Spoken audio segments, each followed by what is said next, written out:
एक सुंदरशी लहानगी मुलगी स्पीच देत आहे, तर तिने बोलायचं. नमस्कार, मी जिजाऊ बोलते.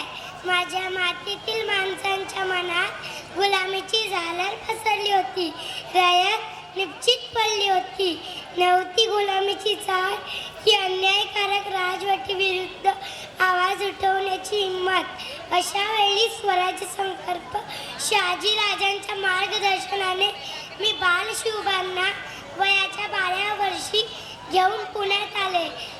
मावळ्यांच्या सहाय्याने आणि शिवबांच्या पराक्रमाने याची सुरुवात लवकरच झाली.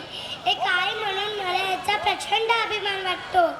स्वराज्याची स्थापना झाली, रयत सुखानं जगू लागली.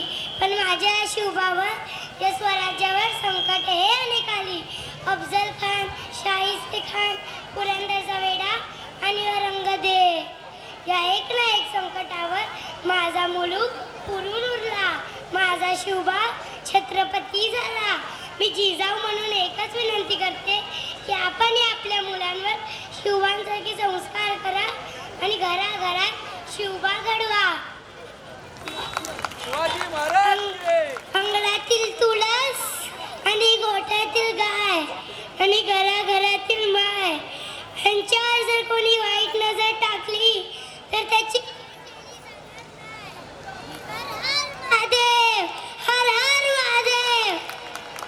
खूप छान आणि जबरदस्त स्पीच दिलाय. धन्यवाद, धन्यवाद. खूप छान, खूप छान.